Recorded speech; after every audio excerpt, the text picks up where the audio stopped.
वोल्टास के इस 2 टन के इन्वर्टर एसी का आउटडोर को आज हम दूसरी जगह शिफ्ट करेंगे, जिसका इंडोर बहुत बढ़िया तरीके से लगा हुआ है। दोस्तों कोई कमी नहीं है इंडोर के लगे होने यहाँ पे लगे होने से, लेकिन आउटडोर में क्या परेशानी आ रही है इस चीज़ को आज हम जानेंगे। सबसे पहले दोस्तों हम इसके ऊपर चल के देखते हैं कि इसका आउटडोर कहाँ पे लगा हुआ है और किस वजह से इसको कस्टमर हटवाना चाहता है। तो दोस्तों यहाँ पर इसका आउटडोर लगा हुआ है। कस्टमर के पड़ोस में क्या है, कुछ कंस्ट्रक्शन का काम चल रहा है, जिसकी वजह से दूसरे मालिक को यहाँ पर दिक्कत आ रही है, जिसकी वजह से इसके आउटडोर को यहाँ से हटवा करके हम यहाँ पर शिफ्ट करेंगे। दोस्तों देखिए यहाँ पर इस बल्ब की बगल में और बिल्कुल यहाँ पर सटा करके और इसके रूम के अंदर से ही हम होल करके पाइपों को निकालेंगे। तो यहाँ लाने से पहले दोस्तों हम सबसे पहले इसका पंप डाउन करेंगे और फिर इसको यहाँ पे लाएंगे। चलिए चालू। तो इसको पंप डाउन करने के लिए ये 2 सर्विस वाल्व दिए होते हैं। इन सर्विस वालों में ये प्रेशर पाइप है और ये सक्शन पाइप है। तो सबसे पहले हमको ये इसका ये प्रेशर पाइप का डेड नट है, इसको खोलना है। खोलने के बाद में प्रेशर पाइप को बंद करेंगे और फिर सक्शन पाइप को बंद करेंगे इस तरीके से।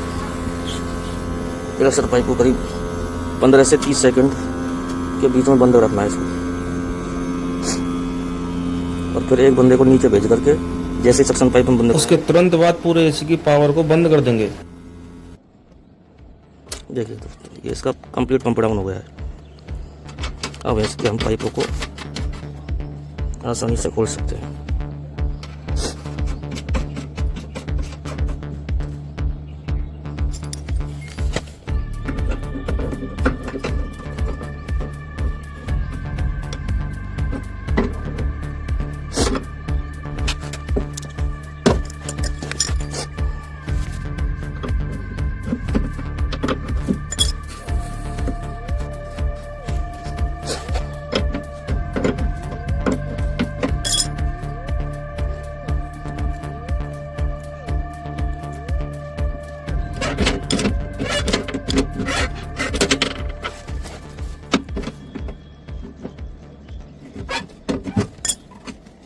अब दोस्तों पाइप हटाने के बाद में आउटडोर के जो कनेक्शन वायर है उसको भी यहाँ से निकाल देंगे और वायर को फ्री कर देंगे। फिर आउटडोर को हम नीचे ले जाएंगे यहाँ से। अब हम चलते हैं दोस्तों इंडोर की तरफ। तो इंडोर पे आ गए हैं। इंडोर पर जो स्टेबलाइजर लगा हुआ है उसके वायरों को हटाएंगे, क्योंकि हमें ये इंडोर यहाँ से हटाना पड़ेगा। उसके बाद में ये पाइप सीधे हो पाएंगे। इस वजह से हमको जो स्टेबलाइजर है इसके वायर भी हटाने पड़ेंगे इंडोर के।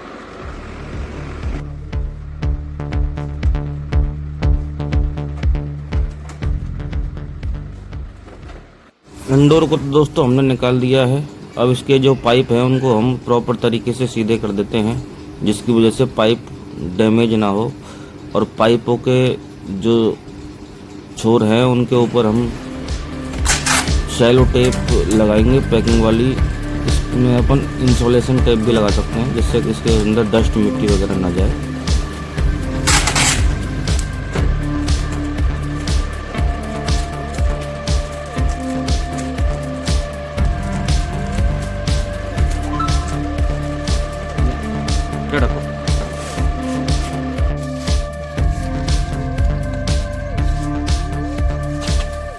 निकालू।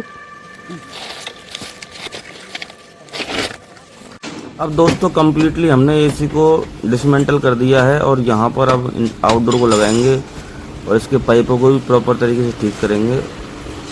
अब सबसे पहले हम इसके बाल माउंट को खोल करके और सेट कर लेते हैं। बाल माउंट वर्लपूल कंपनी का है दोस्तों। इसका होल करना हमने चालू कर दिया है। होल हम उल्टी साइड से इसलिए करते हैं क्योंकि कस्टमर के यहाँ पे टाइल लगी हुई है, उधर से करके टाइल टूटने का डर रहता है। इधर से हमने पूरे प्रॉपर तरीके से निशान लगा करके इस होल को करना चालू किया है और कम्प्लीटली हमारा होल हो गया है। इसमें तीनों पाइप आसानी से आ सकते हैं। देख सकते हैं दोस्तों, बिल्कुल हल्का सा टेपर में देते हुए इस होल को किया है, जिसकी वजह से जो ड्रेन पाइप है वो भी प्रॉपर तरीके से आ जाए और उसके अंदर से जो ड्रेन है वो प्रॉपर हो जाए। अब दोस्तों हमने पूरा नाप तोल करके इस बाल माउंट को लगाना चालू कर दिया है और बिल्कुल सीधा लगाना है हमको। ये बाल माउंट बिल्कुल लेवल में लगाना है कि आउटडोर टेढ़ा मेढ़ा ना लगे।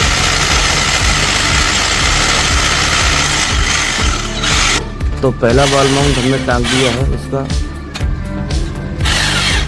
इसके स्क्रू प्रॉपर तरीके से टाइट कर लेने के बाद हम दूसरा बॉल माउंट टाँकेंगे।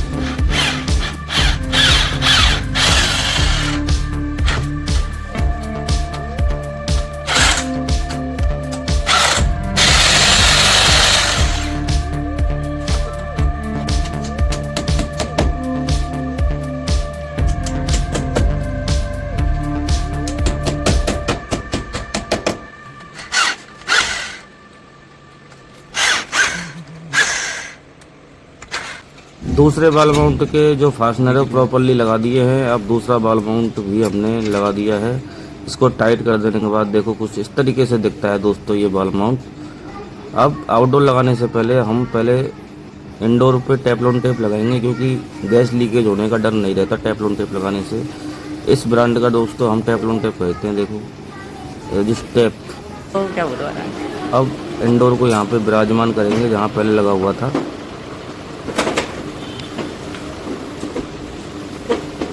प्रॉपर तरीके से इंडोर को विराजमान करने के बाद अब हम पाइप को ठीक करेंगे इसके को। और पाइप को ठीक करने के लिए हमको ये जो फ्लेयर है वो हटाना पड़ेगा, क्योंकि इसमें बेंड लगे हुए हैं कई जगह पे। उसको रिपेयर करना पड़ेगा वापस। कहीं से पंच तो नहीं है। इन सारी चीज़ों को चेक करने के बाद में हम इस पाइप को प्रॉपर बेंड दे करके इसकी शेप में डालेंगे बाहर ही, और फिर इसको इंस्टॉल करेंगे। देखिए दोस्तों पाइप बेंडर की सहायता से हमने प्रॉपर बेंड दे दिया है पाइप में। और अब हम इसमें वापस स्लिप लगाएंगे।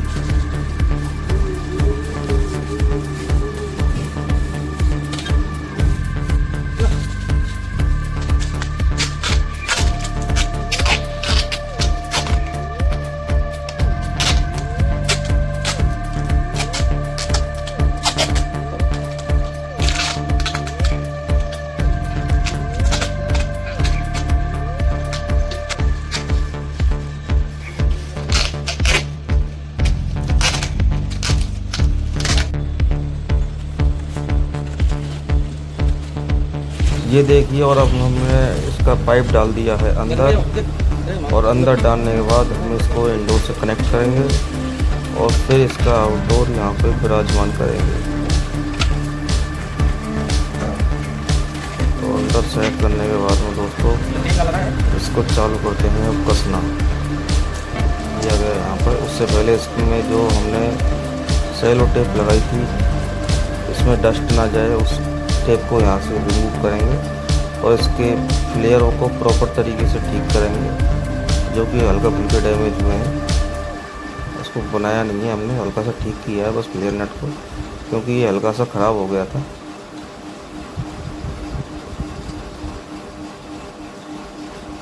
दूसरे वाले फ्लेयर नट को हम पूरा बनाएंगे आउटडोर वाले को।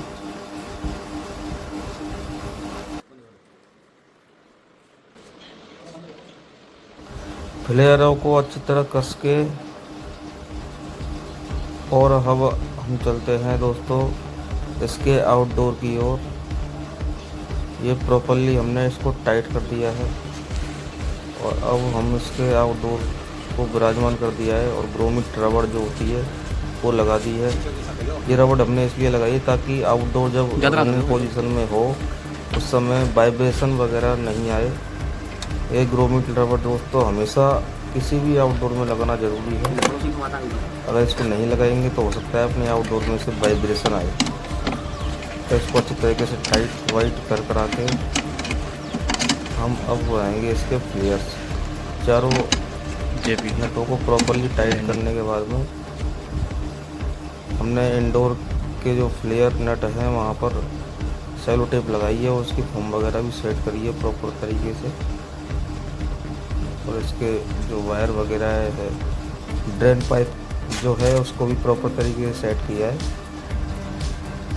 और अब हम चलते हैं दोस्तों आउटडोर की तरफ।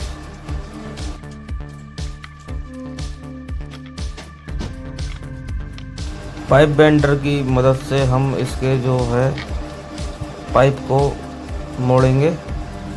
हमने पाइप बेंडर ऑलरेडी फंसा रखा था, और उसके पाइप को प्रॉपर शेप में मोड़ने के बाद में हम इसका फ्लेयर बनाएंगे। ये देखो दोस्तों फाइनली प्रॉपर तरीके से हमने पाइप को मोड़ दिया है।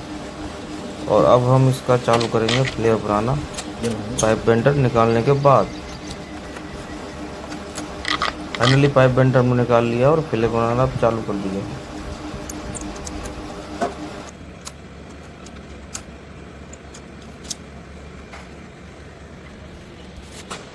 एक हाथ से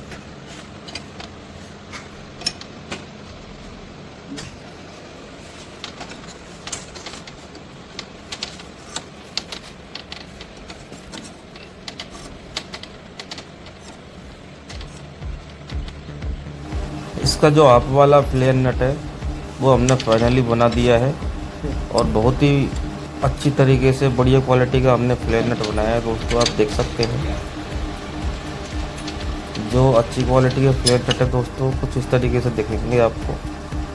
सबसे बेहतरीन क्वालिटी का फ्लेयर नट हमने इसको बनाया है।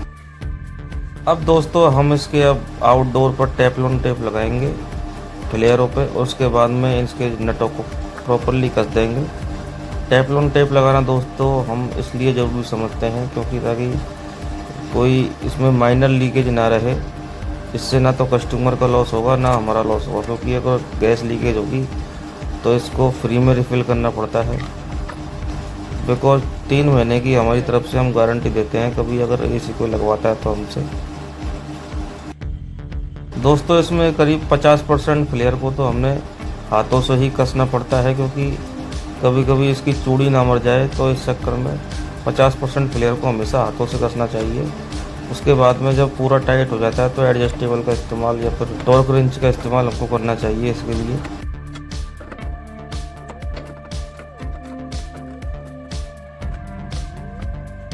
फ्लेयरों को दोस्तों फाइनली हमने टाइट कर दिया है। अब करेंगे हम इसका मोस्ट इम्पोर्टेंट काम, जो कि है इसका वैक्यूम प्रोसेस। वैक्यूम प्रोसेस करना दोस्तों एसी में बहुत ज़रूरी होता है। अगर किसी भी एसी को अनइंस्टॉल और इंस्टॉल किया जाता है तो वैक्यूम करना दोस्तों बहुत ज़रूरी होता है। हम हर वीडियो में आपको बताते हैं कि वैक्यूम करना ज़रूरी होता है। किसी एसी को चाहे शिफ्ट करो, चाहे नया एसी लगाओ, चाहे गैस चार्जिंग, वैक्यूम करना इतना इम्पोर्टेंट होता है दोस्तों। अगर वैक्यूम नहीं किया ना तो एसी प्रॉपर तरीके से कूलिंग नहीं करेगा। और हमने वैक्यूम अब चालू कर दिया है। आधा घंटा वैक्यूम करने के बाद फिर हम इसकी गैस को रिलीज करेंगे। फाइनली इसका वैक्यूम हो गया है दोस्तों। अब इसकी गैस को हम रिलीज करना चालू करते हैं। थोड़ा सा गैस खोल करके हम पहले इसका लीकेज टेस्ट करेंगे, उसके बाद में फिर पूरी गैस को इसकी को खोल देंगे। थोड़ा सा गैस खोला है, लीकेज हल्का सा लीकेज चेक किया और पूरी गैस खोल दी। उसके बाद में इसके डेड नटों को भी कस के और दोबारा से लीकेज टेस्ट करने के बाद में हम एसी की आउटडोर की जो वायरिंग रह गई है उस वायरिंग को कंप्लीट करेंगे। और आउटडोर की वायरिंग हो जाने के बाद हम दोस्तों इसके पूरे एसी को चालू करके चेक करेंगे कैसी कूलिंग कर रहा है। इसका एक तार और लगाने के बाद में दोस्तों फाइनली हमने एसी को चालू कर दिया है। और एसी चालू होने के बाद दोस्तों ये आउटडोर एक बार देख लेते हैं। कूलिंग कर रहा है, अभी आउटडोर स्टार्ट नहीं है। कूलिंग बंद होते ही दोस्तों आउटडोर स्टार्ट हो गया है और एकदम नई जैसी कूलिंग इसके अंदर हमको महसूस हो रही है दोस्तों। एसी में बिल्कुल नए जैसी कूलिंग का एहसास हमको हो रहा है।